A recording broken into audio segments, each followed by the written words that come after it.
சுபின் நினைச்சிட்டானக்கா? நான் எழுப்பவே இல்லை, மீரா தான் எழுந்துச்சு எல்லாத்தையும் கூட்டு வரேன்னாலா. நான் எல்லாத்தையும் எழுப்பும் போது போனல, அப்ப சுபின் எப்படி இருந்தா தூங்கிட்டு இருந்தான். நல்ல போர்வி அந்த சுத்தி இருக்கான் உடம்பு மேல. எப்பவும் இதே அட்டுல இருந்தாக்கா பண்றான். அவ்வளவு போர்வையும் சுபின் சுருட்டி வச்சுக்கிட்டான். அதே போர்வை இல்லாம அம்போன்னு தனியா கிடக்கான். அப்படியா? கொஞ்சம் கூட அந்த பையலுக்கு விட்டு வைக்கல. சுபின் அப்படி சுத்தி எடுத்துட்டு படுத்திருக்கான். எந்திரிச்சிருப்பான்னு நினைக்கேன். கண்டிப்பா எந்திரிச்சிருப்பான்வே.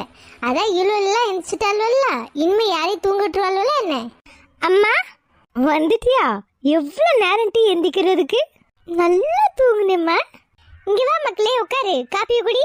அத்தே, நாங்கள் எல்லாரும் வீட்டு புறவாசலில் உட்காந்துருக்கோம். நான் அங்கே எல்லாத்துக்கும் காப்பி எடுத்துகிட்டு போட்டுமா? சரி மக்கா, எல்லாரும் அங்கே உட்காந்துருக்கீங்களோ? சரி, பார்த்து எடுத்துகிட்டு போ. சரி தியோ. அத்தே, உங்கள் வீடு சூப்பரா இருக்கு.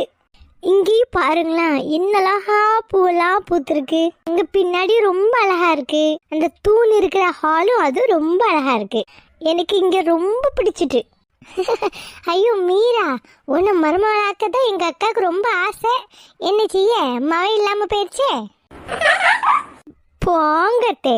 ஆனா உங்களுக்கு மழை இருந்திருந்தான்னு வச்சுக்கோங்களேன், நானும் உங்களுக்கு தான் மருமகளாயிருப்பேன். பாரா பேச்ச பாரு. ஏன் இவ்வளோ நேரம் தூங்க விடுறாவண்ணா? ஆமாம்மா. பார்த்தீங்களா எப்படி வாய் பேசுறான்னு? சும்மா விளையாட்டுக்கு தானே சொன்னேன். விளையாட்டுக்காமலா? சரி போ, காப்பி எடுத்துட்டு போ, ஆறிட போகுது. சரிம்மா.